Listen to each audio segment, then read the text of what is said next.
robbery, homicide. Some say they should be outlawed. We'll hear both sides. Caution, you're about to enter a no-spin zone. Factor begins in 90 seconds.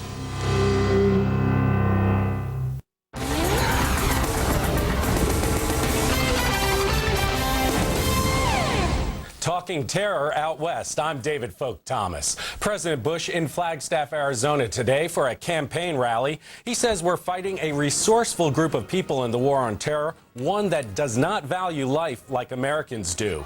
Meanwhile, the U.S. and Britain are pushing the UN to set a 7-day deadline for Saddam. They want all palace doors open to weapons inspectors. Germany's foreign minister says his nation will do everything possible to get weapons inspectors back into Iraq. And he's confident a dispute with the U.S. over Berlin's strong opposition to an attack will be resolved. Washington has criticized Chancellor Gerhard Schroeder for his re-election campaign, which stressed opposition to any U.S.-led attack on Iraq. Both sides have weighed in on the bail question for the Buffalo Six. Prosecutors want the men held until trial. They're all American citizens of Yemeni descent. Defense lawyers describe the suspects as victims of misinformation who pose no danger. The judge will rule next week. The killer whale from the Free Willy movies is in a real-life drama. Keiko was released into the wild a few years ago, but recently swam into a Norwegian fjord. People petted him and climbed onto his back, and experts say this hurts the effort to rehabilitate Keiko.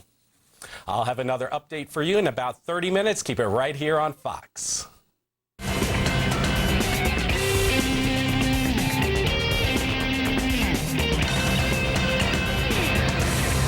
Hi, I'm Bill O'Reilly. Thank you for watching us tonight. The Muppets, NBC, and the rapper Snoop Dogg.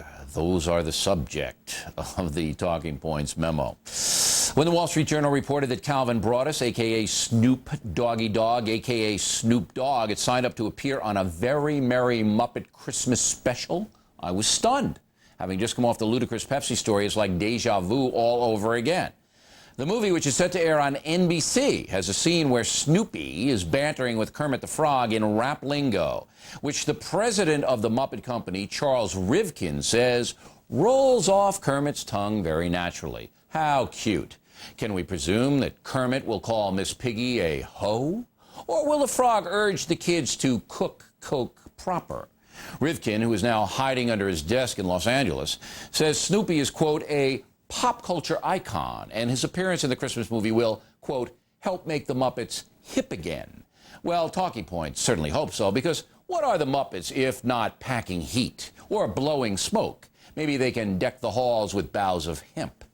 NBC told us that the scene may be cut from the movie, but that's not the point. Once again, corporate America seems to be fine with rewarding bad behavior and exposing children to the worst elements possible. You don't believe me? Here's Snoopy's resume. He's been convicted of at least 2 drug charges and spent time in prison. Tried for murder in 1995 and acquitted on self-defense. Producer of pornographic films distributed by Hustler Video. Self-admitted member of the Crips gang. The reason Snoopy is even doing the movie is that his career is down the drain. He does say he's changing his ways, however, and has given up smoking pot in order to set an example for his 3 children. Well, that's rich. The guy doesn't want his kids to see him toking, but for a decade it was okay for other kids to see him doing it. Very nice. In case you don't know what kind of rap this guy puts out, here's a sample. It is offensive, so hit the mute button right now if you don't want to hear it. I got bitches in the living room getting it on, and they ain't leaving till 6 in the morning. Rolling down the street, smoking and out, sipping on gin and juice. Laid back.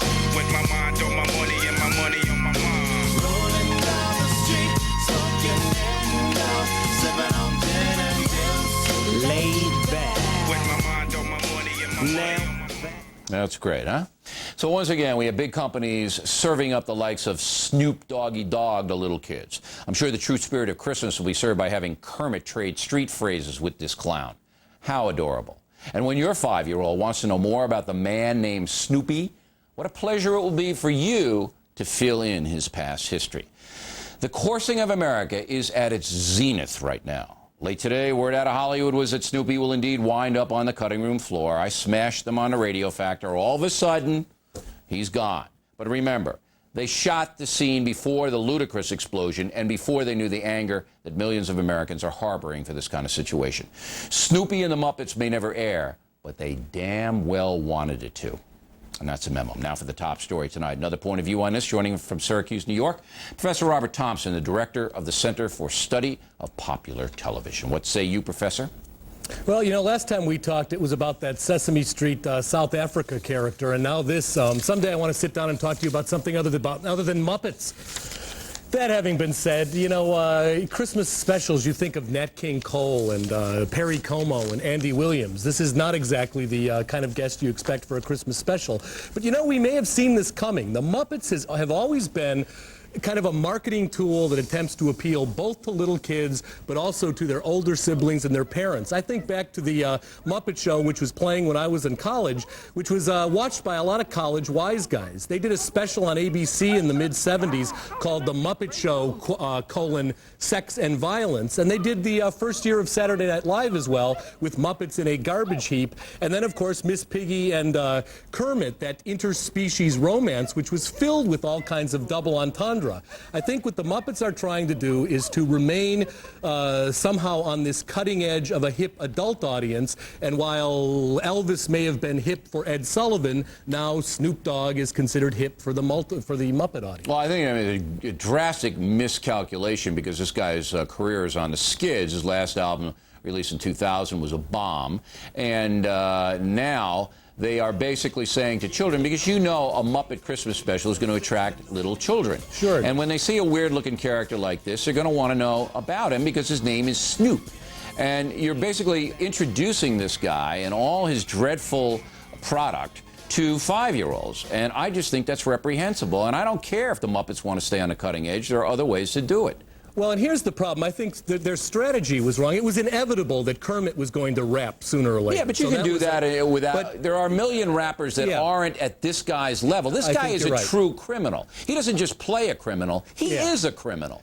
I think you're right. What they're miscalculated in two ways. One, if they want to bring a rapper and bring this up to date, one, they might have chosen a more contemporary rapper. And two, when you bring a guy like this or any celebrity in, you can't help but have them bring all the baggage of what we've heard on Entertainment Tonight and all the rest of it. And I think in that sense, it was a miscalculation. And now, of course, that it seems like they're not going to do it. It seems like maybe they know Santa knows who's naughty and nice, and they've changed their mind. Is this a turning point? Because they again shot this movie before the ludicrous Pepsi thing, but right up until today, this guy was in the flick, okay. And then I got on the radio this afternoon, and I just let him have it. I mean, and I'm sure, I know from the switchboard that we had that their switchboard just lit up, and NBC's did as well. And you know, I mean, is there a turning point going on now where finally corporations such as NBC are saying, not worth it? Not worth it. Too many people angry. The corseting has gotten too bad. We're backing away. I think there is. I think what happened was there was all this time to be caught up with. You know, for so long, the mass media hadn't changed at all. Up to the 1970s, you didn't even hear swearing on television. All of a sudden, there was this huge sort of movement to catch up with all that evolution. And I think now they've begun to see that you do reach a point where people begin to push back. You can't defend this kind of behavior. You can't defend putting Snoop Doggy Dogg in a Muppet Christmas movie. It's indefensible. You can defend the HIV Muppet, and we're going to do an update next week because we have some clips on that. You can defend that on grounds that it's medical and it's teaching, but you can't defend this because this is a hardcore criminal. This is a guy who's done bad things for decades. And the Henson Company, I don't believe if Jim Henson were alive today, he would have permitted this. I believe this country is now run by sharks who all they want to do is make money, and they couldn't care less about the kids. You know anything about them? Well, I think what's happening is Henson and all the other companies are now at the point where they're feeling the very edges, the frontier of how far this is going to go before it begins to push back. And I think they've just about gotten to the edge. The very fact that this decision was made to take him out here, and the very fact that a number of other decisions were made so quickly. And Professor, so quickly, because the Wall Street Journal just reported it this week, and they had all these glowing quotes from this Rivkin character, the president of Henson, the president of the Muppets. So, he's an artist, he's so talented, he's going to bring us to the cutting edge, the Muppets will be hip again. This is what they were saying this week. But, you know, as you said, now that we're, pulling a veil off them, they're backing away like crazy. All right, Professor, we appreciate your point of view. Thanks very much. Thank you. My pleasure. Next on the rundown, 200 high school kids. 200 show up drunk at a dance. An outrageous story when we get back.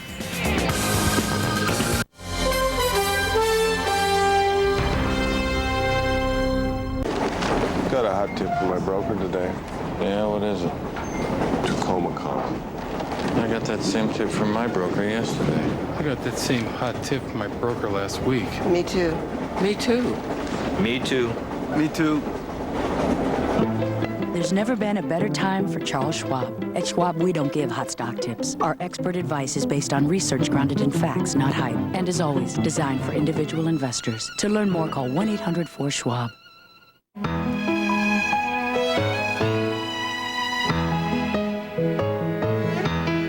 You never accepted anything just because someone said so. So why are you just accepting that as you get older, it's normal to run to the bathroom 8 or more times a day? It isn't. It could be overactive bladder, a medical condition that can interrupt your sleep and your life, even embarrass you. But it doesn't have to. Because once a day, Ditropan XL is clinically proven to help control overactive bladder for 24 hours. If you have certain types of stomach urinary or glaucoma problems, you should not take Ditropan XL. In studies, the most common side effect was dry mouth. Other side effects may include constipation, drowsiness, blurred vision, dizziness, diarrhea, and nausea. Talk to your healthcare professional about Ditropan XL. Ditropan XL. There are some things you don't have to accept. Saturday. That is outrageous. Who is the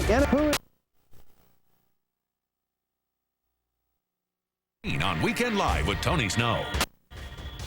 Saturday, America's war on terrorism. You have to assume that we're going to be hit. Our food, our water, even the air we breathe. How safe are we? Anthrax, plague, food poisoning. But this is my biggest concern. Special guest Tommy Thompson in a candid interview on what's being done on Fox Wire with Rita Cosby. Saturday.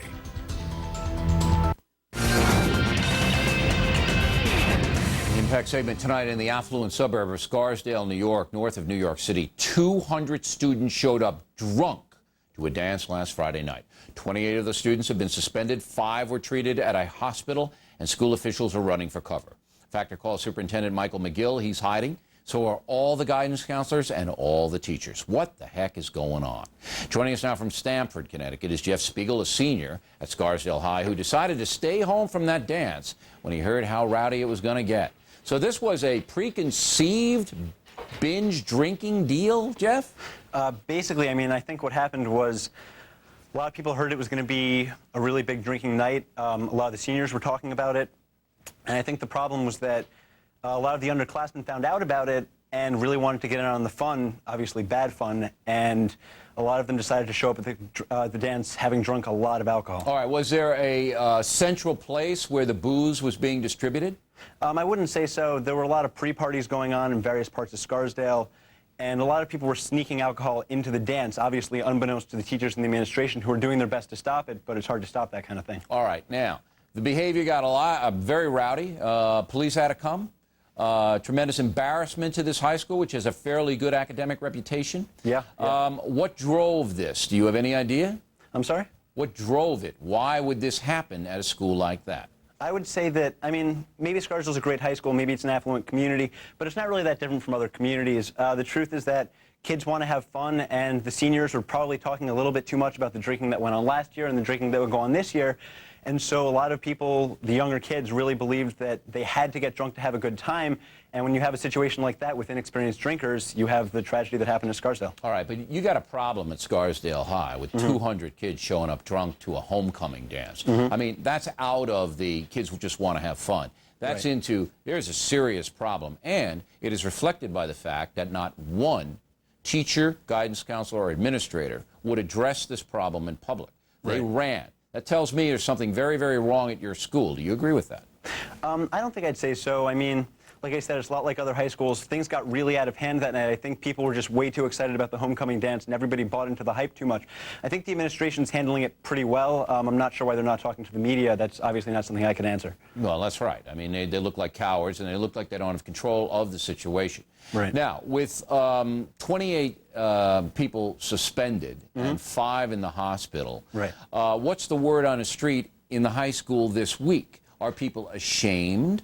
Do they know they did wrong, or is it a joke? I would definitely say that people are ashamed. I really think the feeling at the high school is that things went bad. The seniors admirably are taking a lot of responsibility. In what way? How did things go wrong, or how are we taking responsibility? How are they taking responsibility? We're taking responsibility. We're admitting what we did wrong. A lot of people, the Students on Sobriety Club, I know, had a lot of members come for this first meeting. People are realizing that they need to set a much better example for the younger students at Scarsdale High.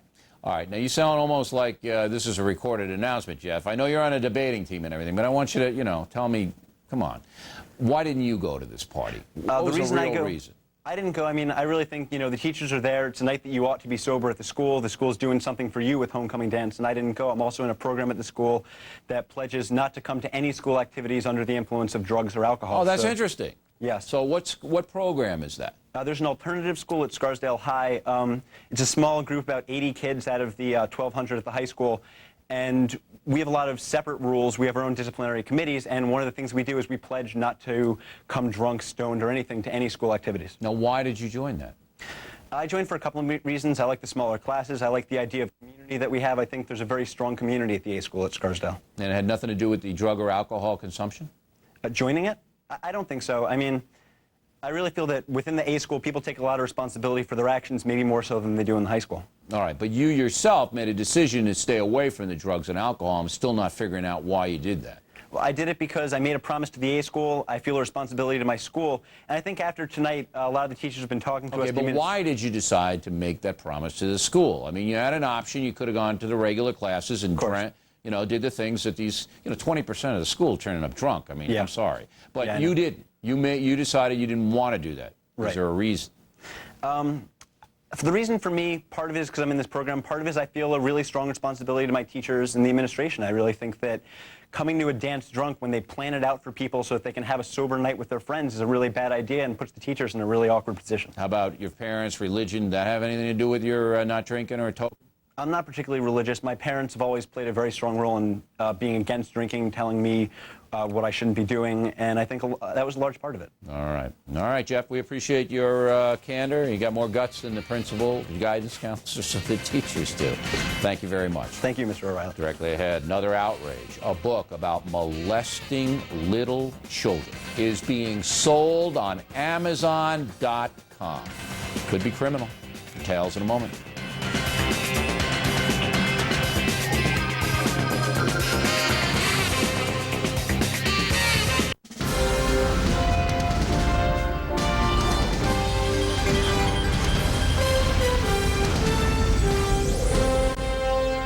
Tired of spending hours and hours ironing out wrinkles? Fed up with burning and scorching delicate fabrics? Wish there was a better way to tackle that pile of ironing? Well, now there is. Introducing the Deluxe Fabric Steamer from Conair. The fast, easy way to steam away wrinkles in up to half the time. Watch. The delicate fabric steamer easily removes wrinkles out of stubborn blue jeans, then quickly glides over delicate silk, linen, lace, chiffon, even velvet without damaging it. And it's the ideal way to steam press over buttons, zippers, stitching, and appliques without the hassle. Watch out. That iron is hot enough to pop a balloon and burn your clothes. But not the Deluxe Fabric Steamer. It removes the wrinkles without damaging the fabric. You can even steam press an entire business suit in up to half the time. And it's not just for clothes. Now you can steam press drapes to hang perfectly in your window. Easily steam press duvet covers and quilts to look great on your bed. Or quickly steam press tablecloths, linen napkins, and satin runners for an elegant setting. And because the Deluxe Fabric Steamer is safe for all fabrics, now you can perfectly steam press garments you used to take to the dry cleaners, saving you hundreds. The Deluxe Fabric Steamer comes with this detachable hose and this retractable clothes hanger for easy storage. And with this large capacity water tank, you can steam your entire wardrobe without refilling it. Similar expensive devices have been used for years by professional dressmakers, fashion designers, and runway models. And now Conair makes it affordable to use at home for the first time for just 5 low payments of $29.95.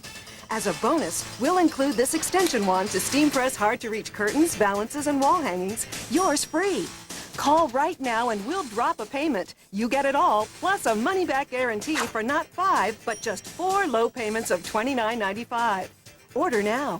Call 1-800-816-7766 to order the Conair Deluxe Fabric Steamer for just 4 easy payments of $29.95. You'll also receive the bonus extension wand absolutely free. Call 1-800-816-7766. Wix has it all, baby. Wix, the best furniture financing in town. No payments, no interest until January 2004. And it gets even better. Interest does not accrue. The financing is truly free. Come in during Wix Furniture's big 36-hour store-wide sale. Buy a Sealy Posturepedic or Simmons Beauty Rest Queen mattress on sale, or buy a CertaPerfect Sleeper Queen pillow top on sale and get the box spring free. You want choices? Choose Wix.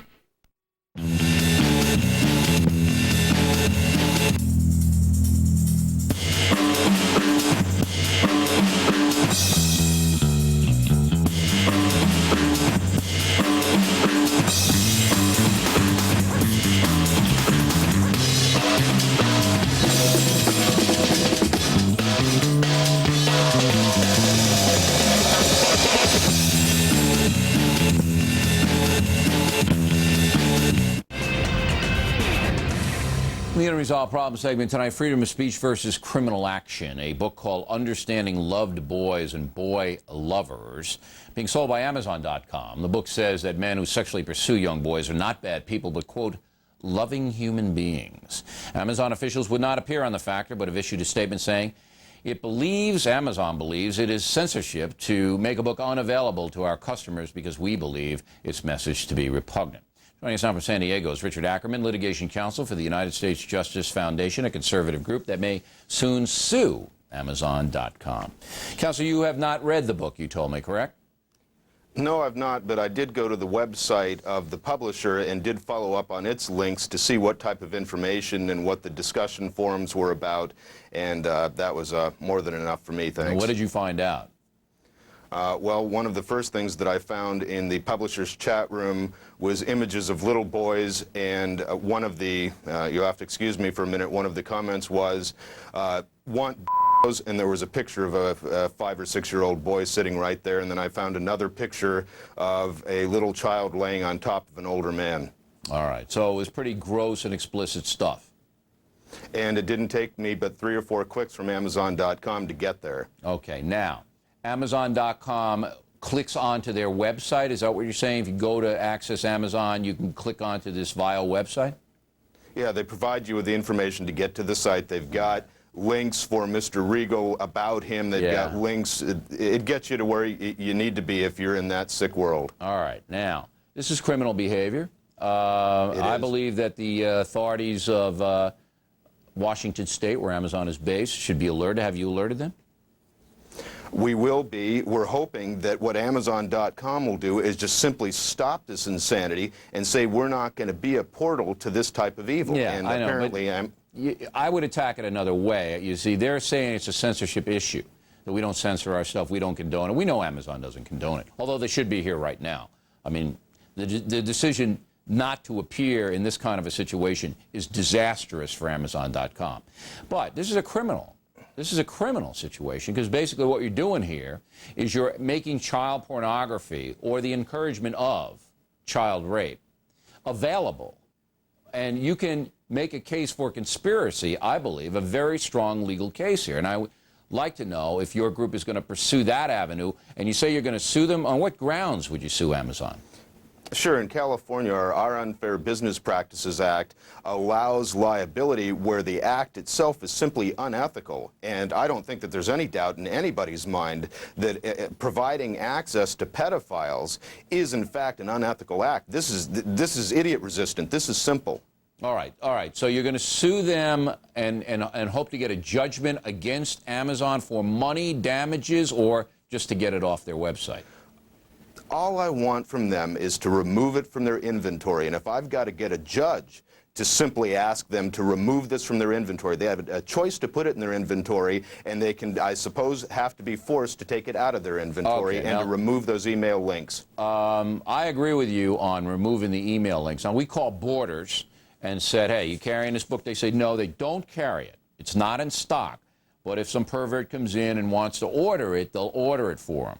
And, Amazon can pretty much do the same thing.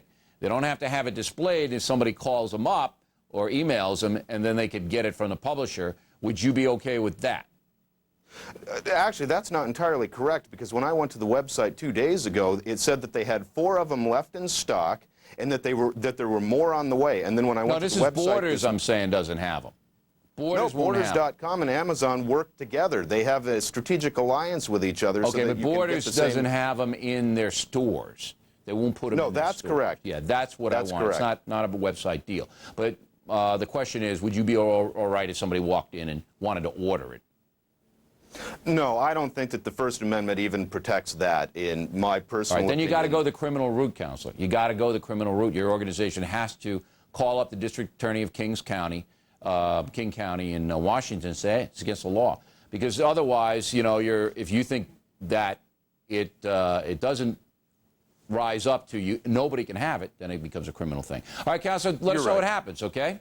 We appreciate it. Thank you so much. And Amazon is free to come on, talk about it if they want to.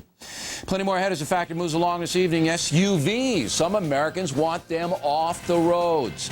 And an update on a lawsuit against Jesse Jackson, alleging he's using non-profit organizations for political purposes. We hope you stay tuned for those reports.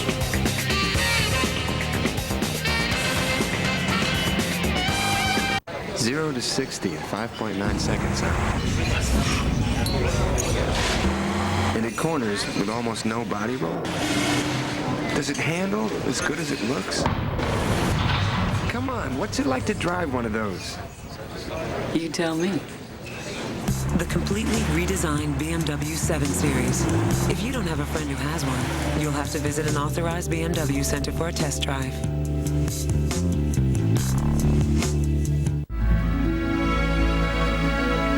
Next time you're on the road and you need to fill your tank, here's something to consider.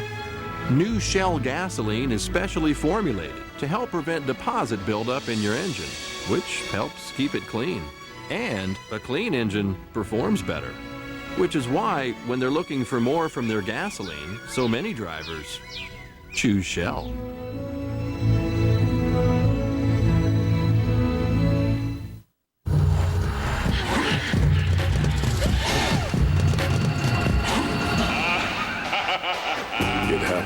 Every October, sports' biggest month of the year takes flight.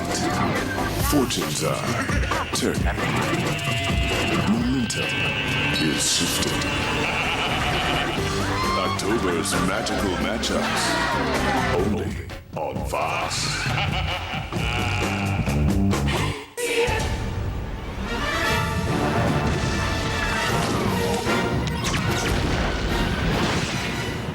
Told you this thing was awesome.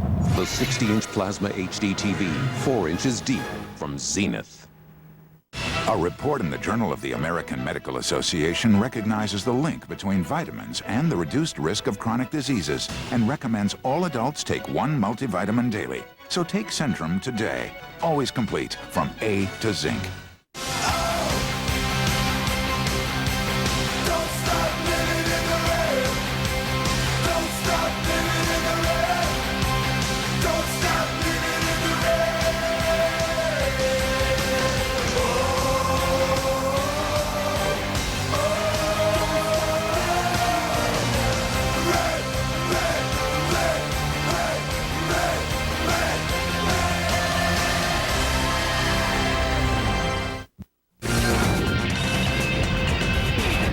Personal story segment tonight. Many of us have gotten badly hurt in the stock market. Now, my philosophy is if I buy it, I can't whine about it unless somebody lies to me. However, there's a growing move to sue stockbrokers when things go bad. With us now is Daniel Solin, the author of the book, Does Your Broker Owe You Money? All right, a lot of people are angry at their brokers. You know that? You know, particularly now, and that stock market is like 50, 60% off from its highs. When should you take action against your broker, in your opinion? Well, first, Bill, you have to understand that many brokers are engaged in what I call investment pornography. By that, I mean that they give advice that people rely on, and the advice is that they and only they have some mystical way of figuring out what's going to happen in the market. Is it going to go up? Is it going to go down? What's the next hot stock?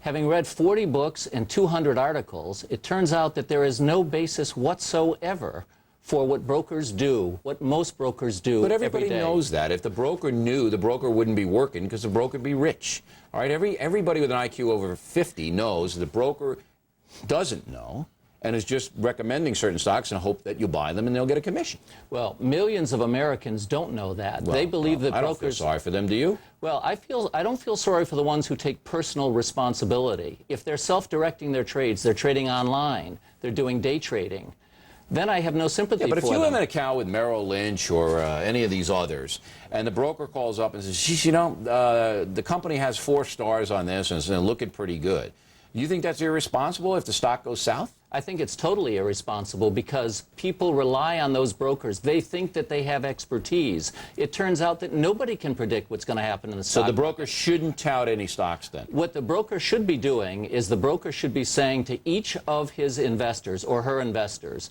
the most important thing for you to consider is asset allocation, the division of your portfolio. They all do that. They all. No, they all say that. None of them do that, unfortunately, or Now, few of them do I that. want to get very specific. Well, I got Sure. one more example, and then we'll ask you what you can do. Okay. A lot of money managers out there. A lot of people say, give me your money, I'll invest it, all right, and then we'll take a fee. Now, if you're losing 50, 60% under these people, do they have a right to still get their fee?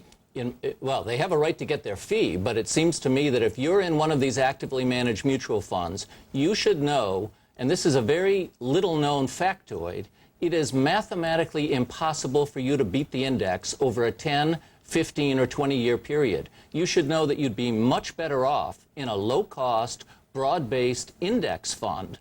So you can't win under these guys? Long-term, you cannot win, and that's the great secret that nobody knows or understands. Long-term, you want to be diversified between stocks and bonds. You want to be invested in But you're index telling me that funds. every money manager in the United States of America can't make money for you in the stock market? I'm telling you that statistically, if you understand the math of investing, which very few investors understand, very few brokers understand, but every academic understands, and the Nobel Prize was awarded for this research, I'm telling you that it is mathematically impossible to beat the index with any actively managed fund over a 10, 15, Because or of 20-year fees? period. Exactly. These funds have very high transaction All right. costs. Now, last question. Say your broker has lost you a lot of money based upon his or her recommendations. Do you bring them into court? The brokerage industry has done a very clever thing. They've set up this mandatory arbitration system.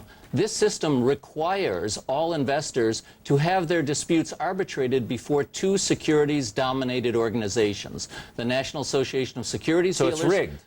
It's essentially rigged, but it's better than nothing. All right, so you should bring your case in front of these arbiters. You should bring your case. You should file a claim. If the claim's under $25,000, don't bother hiring a lawyer. You don't need one. Right, you can do it yourself. You can do it yourself. If it's over, you can. You need a lawyer.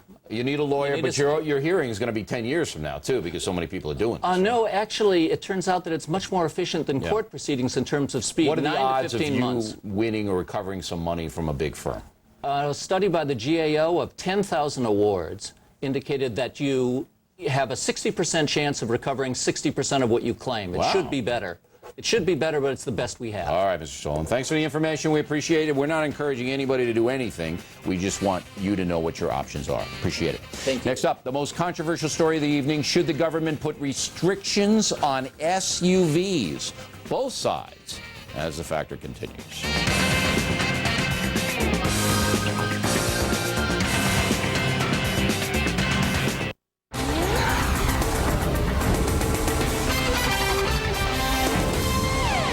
More tragedy in Nebraska. I'm David Folk Thomas. A suicide tied to a deadly bank robbery. State Trooper Mark Zock shot himself to death today. Carol McKinley has more. It took just 40 seconds to end the lives of 5 innocent people. One person who saw the bank video surveillance tape described the murders as cold-blooded executions. Now, the 4 suspects were in court Friday. They're being held without bond and have another hearing next week. The county attorney says he's discussing legalities of going after the death penalty with state senators because this crime was so vicious. Now, one of the most important witnesses is sure to be a survivor who was shot in the shoulder as she ran out of the bank. A suspect followed her shooting but missed. Tragically, a state trooper took his life Friday in connection with the case. He apparently pulled over one of the suspects, found a concealed weapon, and mixed up the serial numbers. Apparently, he was racked with guilt. So it could be one more victim in this terrible crime. In Norfolk, Nebraska, Carol McKinley, Fox News. A Wisconsin company is recalling about 400,000 pounds of ground beef. The meat may be linked to an E. coli outbreak that's reportedly sickened 40 people in 3 states. The recall beef from MPAC Foods and Peck Meatpacking bears the USDA inspection seal number 20654. More news at the top of the hour. Keep it here. For affordable, full-color digital imaging systems that make everyday presentations really take off.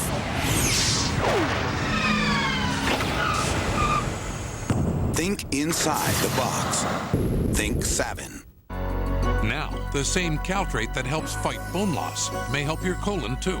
In a recent study, Caltrate helped reduce the risk of recurrence of colon polyps, a risk factor for colon cancer. The same Caltrate you take for your bones, now for colon health too. Walgreens has thousands of locations across America, from the corner of Elm in Maine to the corner of Montgomery and Pine, to our newest location, Walgreens.com. You can manage your health care on America's healthiest website because America's favorite corner drugstore is now located on the corner of your desk. Register online or come into Walgreens Pharmacy and we'll do it for you. Walgreens.com. Another reason Walgreens is the pharmacy America trusts. Do you know the warning signs of osteoporosis? Unfortunately, there aren't any. That's why I got a bone density test. It's quick and painless. Ask your doctor about a bone density test and if Fosamax Once Weekly is right for you. Fosamax Once Weekly is for postmenopausal women at risk for or with osteoporosis. It's proven to help reverse bone loss. You should not use Fosamax if you have certain disorders of the esophagus, are unable to stand or sit upright for 30 minutes, have severe kidney disease or low blood calcium. Use with caution if you have stomach or digestive problems. Stop taking Fosamax and tell your doctor if you develop new or worsening heartburn, difficult or painful swallowing, or chest pain, because these may be signs of serious upper digestive problems. Why wait? Ask your doctor about a bone density test. Fosamax Once Weekly, proven to help reverse bone loss. Thanks for staying with us. I'm Bill O'Reilly in the Personal Story segment tonight. Many Americans are very attached to their SUVs, and they don't like it when those vehicles are criticized. But because of poor gas mileage, their heavy weight, and some aggressive drivers, SUVs have come under criticism. With us now is Keith Bradsher, the author of the book High and Mighty. Mr. Bradsher covered the auto industry for the New York Times. And from Washington, Charlene Kuhn, Senior Policy Analyst for the Heritage Foundation. Mr. Bradford, we'll start with you because you don't like SUVs. What's the beef? Sport utility vehicles have a higher death rate for their occupants than cars do. They emit 5.5 times as much pollution per mile as the cars do. They have longer stopping distances, their brakes than cars. They have worse brakes than the cars do. The guardrails aren't tall enough for them. They're allowed worse gas mileage, which makes us more dependent on imported oil. They, for a variety of reasons, benefit from safety and environmental loopholes that the automakers lobbied the government to put in there, and the result is that after tilting the free market against cars and in favor of SUVs, we're turning over the nation's fleet from car driving to SUV driving. Now, all of the things you say, you can back up with stats, and I don't dispute them. But this is a free society, and if somebody wants to drive a truck, which is pretty much what many SUVs are, why shouldn't they be allowed to? They should be allowed to. The question is, do people really understand the trade-offs? There's a myth out there that SUVs, for example, are somehow safer than cars. The safest thing on the road is a large car or a minivan. People don't seem to understand that, for example, that four-wheel drive doesn't help you stop. It helps you go faster, but your braking capability is worse than an SUV because it's designed for off-road travel. You've got that high center of gravity, you've got those deeply grooved tires, those are going to hurt your ability to stop. People don't understand or haven't been educated that, for example, the guardrails are mostly designed still in this country for cars. And if you hit one of those guardrails, it's not going to be tall enough to stop you, or the way they're designed, you can easily get a wheel. Are there underneath and fatality flip it. stats comparing SUVs to cars? Are more people killed in SUVs? Absolutely. Per million sport utility vehicles 1 to 3 years old on the road, the fatality rate is 6% higher than it is per million cars. 6%. But that's not a lot, but it's more. It's not a lot, but it triples the death rate for the other people they hit. Ms. Kuhn, what say you? Well, this is just not an issue. This is consumer choice. If an individual wants to have an SUV and to spend more money for an SUV and to spend more on gasoline, then they should be able to. It's not as though fuel-efficient vehicles aren't out there and available for the public. The public has been voting with their pocketbooks, and they're saying that they want a bigger vehicle, they want a safer vehicle, they want more durability, they want more reliance, and they're buying the SUVs. It's called, you know, supply and demand. All right, The now, consumers are demanding it. That's absolutely true. You can't argue with that at all. What, though, if buying an SUV hurts the country? See, by adding more fuel consumption, thereby we have more dependence on the Saudi Arabias of the world, who we know now hate us. And because they're so heavy, many of these vehicles, they run down the roads much quicker than other cars would run down the roads. Here in New York City, we've seen a collapse, a literal collapse of the highway system, and some experts say it's because there are so many heavy vehicles on the road. So what if buying an SUV hurts America? Would you change or modify your stand at all? Well, I think that's a red herring, because you have to go back to the 1973 Arab oil embargo when Congress first enacted the CAFE standards, the corporate average fuel economy standards. And at that time, the United States was importing about 25% of our oil from foreign countries, and now we're up to about 50%. So that is just a red herring. That is a non-issue. You don't think SUVs have contributed to that? SUVs certainly use more gasoline, but that's only one of the factors that people use in determining what vehicle they want. Okay, but my point is you didn't answer the question. You didn't answer the question, Ms. Kuhn, with all due respect. If it's true, and I believe it is, that buying an SUV is not good for America, it's good for you, but it's not good for the country. Should there be an extra tax on it or something like that? Well, I don't think that it's bad for America. I think that it's consumer choice. This is the United States of America. If someone wants to have an SUV and pay more for the vehicle, then they should be able to have it, and the government ought not tell individuals what they should drive. Mr. Bradshaw, you want to reply? I covered the OPEC meeting in Osaka, Japan last week, where you had the Iraqi oil minister, the Saudi oil minister. Let me tell you, there are two things they're excited about right now among the OPEC oil ministers, the countries in the Middle East. They're excited about the fact that China is burning a lot more oil, and they're excited about the United States is burning a lot more gasoline. Those are the two things that OPEC is happy about. We are shifting the fleet towards these more gas-guzzling vehicles, and the government is pushing people into sport utility vehicles by having separate standards for cars and SUVs. The SUVs don't have to get the same fuel economy as the cars, and so the government has provided the incentive. Why? Why? The government in 1976 decided that SUVs would be classified as trucks because American Motors was stumbling badly. And they need to keep Jeep afloat. All right, so they wanted GM and the other car companies in America to have a product that was very attractive to help them. Exactly, and foreigners weren't in that market. All right. Ms. Kuhn, now, I think see, look, I've said this before. I'm not an SUV kind of guy. I just see big problems ahead for the United States because we're dependent upon people who hate us for our energy. And at any time, they could hurt us because of that. This doesn't make any dent in your thinking at all? Well, I think it's a red herring. Why is it a red herring? You know the Saudis don't like this. It's a red herring because there are fuel-efficient automobiles out there. The individual... Yeah, I know, but individuals are selfish. We're all selfish. All of us are selfish. We're not banding together to conserve energy here in this country. That does not give the government the right to tell individuals what they should drive. Would the Heritage Foundation... Look, I'm with you. I don't like the government intruding, telling me what I can't buy and what I can't see. Would your organization then sponsor a conservation, voluntary, an awareness? Would you do anything like that?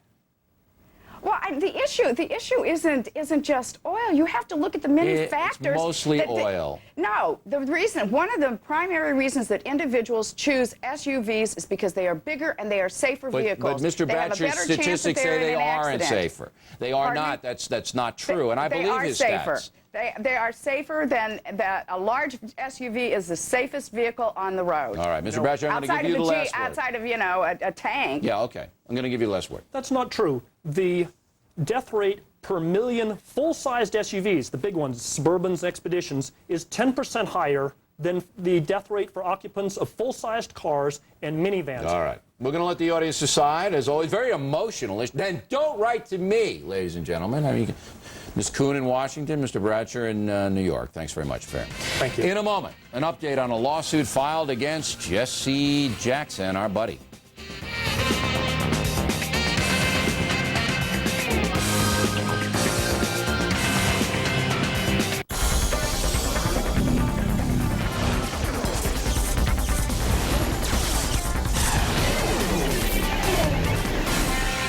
I think in order to run a company today, you have to have the ability to inspire others. Success is not an entitlement. It has to be earned. We had a great dream to be the leading computer systems company in the world. First, my parents were pretty upset with me when I dropped out of college, but after a while, they got over it. When I first came to Microsoft, my father asked me what software was. My mother asked a more interesting question. Why would a person ever need a computer?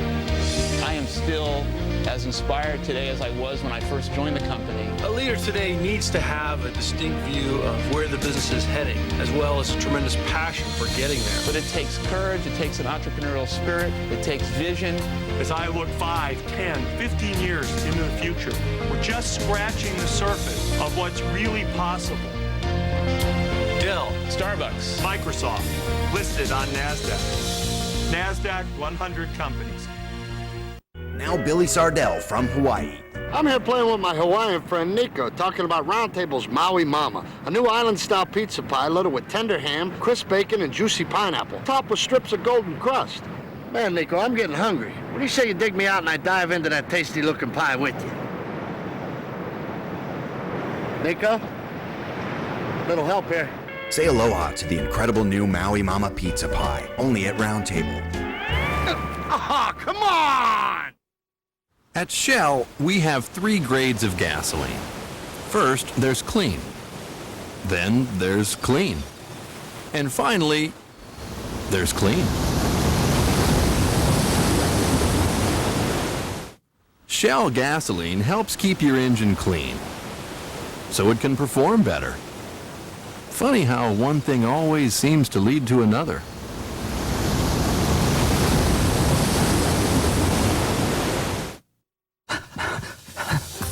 If it's your child that goes down, you become the fastest person on the field. Her coach said I should probably take her to Tuality, and I'm glad I did. When your kid's in pain, every minute does count. The emergency medical team at Tuality Community Hospital in Hillsborough and Tuality Forest Grove Hospital.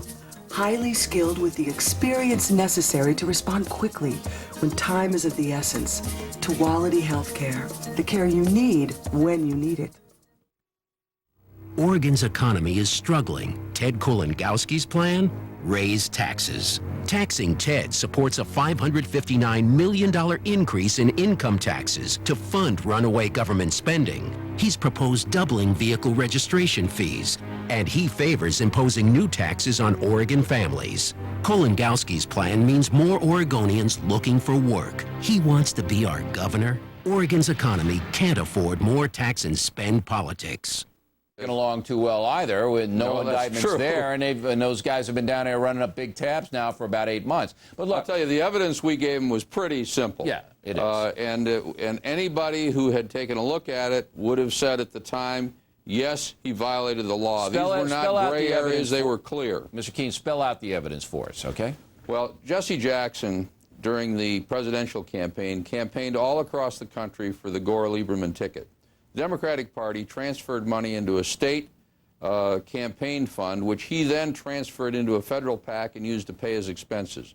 The Democratic Party reimbursed expenses that were paid by nonprofits, tax-exempt groups that Jesse Jackson had, and it's illegal for them to be doing that sort of thing. The evidence was very clear. Where he was going was clear. What he did was clear. It was covered by the media, and he just thumbed his nose at the law. And in fact, if you look at the way things have turned out, I guess it was rational for him to thumb his nose at the law because nobody ever does anything about anything that Jesse does. Well, as you know, and I don't know whether your organization took your cue from us, but we got a hold of his tax returns, and they're outrageous. That's I right. mean, you know, there's unexplained millions missing. There are payments to his mistress. Let me say this. We not only complained to the Federal Election Commission, we complained to the Internal Revenue Service because he has a tax exemption. He's violated the rules there. And we asked Bill Thomas, the chairman of the House Ways and Means Committee, for public hearings looking into this sort of thing. Thomas and his staff indicated a year and a half ago that they would support public hearings, and since then have done absolutely nothing. So whether you're looking at the executive branch, law enforcement people, or the congressional branch, nothing is happening. All right, we'll call and Jesse Thomas. Jackson continues on. We'll call Thomas on Monday and see if he's going to do anything. Well, I hope he does The more good Federal than we Election have. Commission, they're not going to do anything. But they say the investigations. Why won't they tell you at least you're the plaintiff here? Okay. Well, the rules for the FEC are that once you make the complaint, they essentially shut up and investigate it. You don't hear anything until it's resolved. And then they're going to tell you there's no basis for it, right? But you're not going to get any back or explanation. They'll just say, hey, Mr. Keene, no basis. Not unless they take action. Right. So you know what the game is. And then the IRS, I mean, they're not. That's a whole secret thing anyway, and they're not going to give you anything. The IRS, for legitimate reasons, doesn't issue information on investigations. Right. I buy that. So basically, you're not going to get anywhere on the House Committee that is responsible for our tax laws has every right and every obligation to look into this. I mean, this is a guy who's been conning the American people for decades. Everything is about Jesse. He ignores the laws. He ignores the rules. Sure. He plays his own game, and he gets away with it because nobody does anything about it. That's true. And I mean, we have pointed out time and time and time and time again. Now, we're going to call Thomas, as I mentioned. We'll tell everybody next week what the congressman says. And my opinion is they're afraid of Mr. Jackson. They don't want to be labeled racist. Do you think there's any other element in it? I think that and just the general inertia that you have in this town about doing anything that's controversial. But Jesse calls anybody he disagrees with racist. He's been doing it since he got out of the University of Illinois, which he called a racist institution. And the year he said he had to leave because it was a racist institution, they had a black quarterback. He didn't make the team. He left. So this is a guy about whom everything in the world is about. I mean, it's about him. It's not about race. It's not about these institutions. No, it's about money. Jesse Jackson. And money. And money. He made a very, very nice living for himself, Mr. Keene. All right, let us know if anything happens. We don't think it will, and we'll get on Thomas and see what he's doing. I will. Thanks you. a lot. Okay. We'll wrap things up. The most ridiculous item of the day and some of your mail in a moment.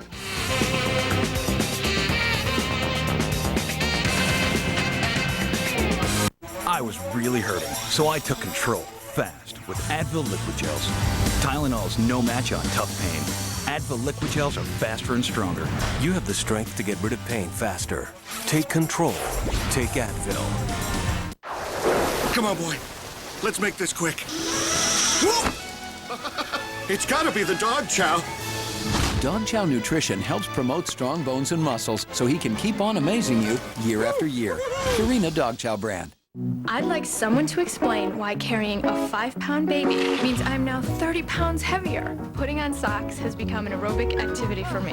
Well, there's only one thing to do. Wear dark colors. Instead of a bus, I can look like a minivan. But when you wash them, they can end up with clumps of powder on them. Finally, there's a powder detergent that won't leave all that residue. New Quick Dissolving Tide leaves all your clothes looking great. I can't wait to see my feet again. New Quick Dissolving Tide. IBM Net Vista. Real people, not actors. Excuse me. Come on, I want to show you some computers. This is the Net Vista. Beautiful design. This monitor is gorgeous. So what is this about? I have too many people looking at me. I could see that on my desk. Have you ever lost any data? Hasn't everybody lost data at some point? All these computers can use Rapid Restore, which is a one-touch button that lets you go back to the last time the computer saved. I lost my computer to virus. That's not a very good thing. What about security? In this day and age, security is just it's a big issue. Well, IBM offers a range of security options if you're worried about hackers online. That would be fantastic. I just can't afford it, probably. Actually, NetVista Desktop start at just $699. This one can use Rapid Restore PC and has an Intel Pentium 4 processor, providing advanced technology for business. Buy this Intel Pentium 4 processor-powered desktop now, and you can get free shipping on every desktop you purchase. And would you know how to buy an IBM? Probably go online. Can I have one?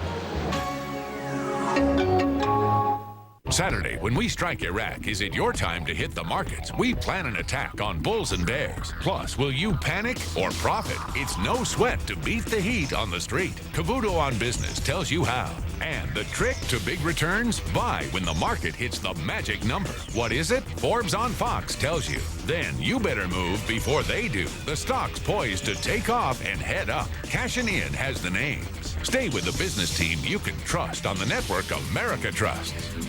Balance. If you don't have balance, you can get into a lot of trouble.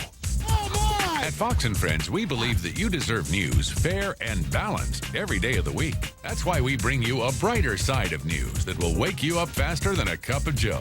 And when there's vital information that affects you, your family, or your nation, we bring the guests and cover the globe to get you answers. So keep your balance every day with Fox & Friends on the network America trusts for fair and balanced news.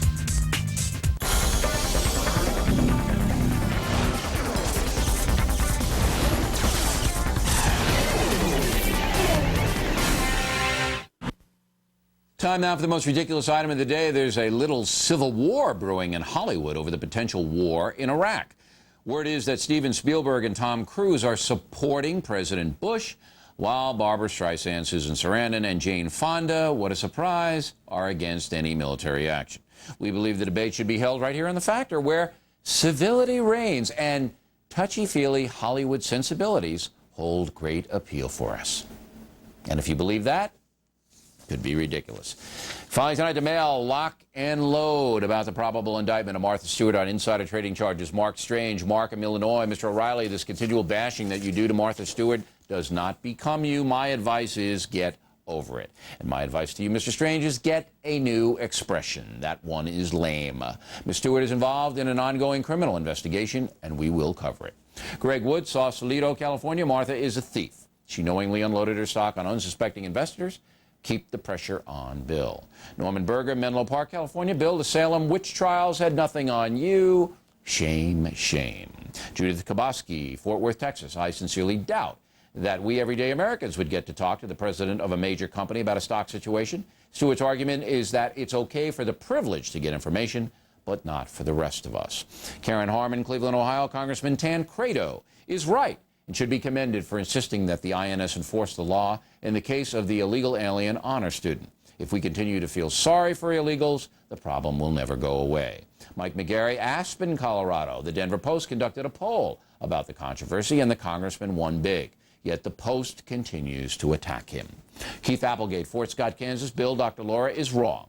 Parents are not responsible if their kids have sex, are having sex. I am 17 and see sex all around me. It's the environment, not the parents. Alan Schlosser, Ontario, New York. I believe the point Dr. Laura was trying to make is that if a kid has sex at 13, it is probably too late for punishment. Not in my house, Mr. Schlosser. Smoky Townsend, Clearwater, Florida. O'Reilly, I'm surprised that people like Dr. Laura will even talk to you. You may be Irish, but you're too pompous to be an Irish traveler, which is fine with me, Mr. Townsend. Joanne Jensen, also from Clearwater. Bill, why are you so soft on Ed Asner? The spin that was coming out of his mouth was unbelievable. Wasn't spin, Joanne. Mr. Asner actually believes what he says. But I wasn't soft on him. If you followed the debate, he started out against all wars and then admitted he'd fight at least 3 of them. Chaya Solomons, Israel. Mr. O, just a short note to tell you just how much we Jerusalemites love The Factor. Well, I appreciate that, Chaya. Stay safe. And Kathy Welch, Buxton, Maine. Mr. O'Reilly, at first I thought you were rude and sometimes crude, but now I've been converted because you tell it like it is. You are also pretty cute. Kathy, that's because I wear a massive amount of makeup. My makeup artist, Suzanne Forster, is exhausted by the end of the day. Little touches and all of that. But no lipstick and no eye. Well, just a little right here. Okay? And how about that website? We don't put any makeup on the website. It's just raw. All right, got a column for WorldNetDaily.com on the real reason that many people abroad hate Americans, all right? And How about emailing us with some pithy comments? O'Reilly at foxnews.com. O'Reilly at foxnews.com. And name and town if you wish to opine. And we'll get a lot of foreign mail. Just keep that coming in. We like that. Want to hear from you all over the world, okay? That is it for us today. As always, we thank you for watching The Factor. Please remember the Radio Factor every weekday. And are you ready for some football? Fox NFL Sunday begins with America's #1 pregame program as JB, Terry, Howie, and Jimmy get you ready for kickoff. Then the Cowboys try to slow down Marshall Faulk and the high-powered Rams. Or the Giants take on the Cardinals. Other regional action as well. Coverage begins at noon Eastern Time. And Ian Combs is next. I'm Bill O'Reilly. We hope to see you again next time. And remember, the spin stops here.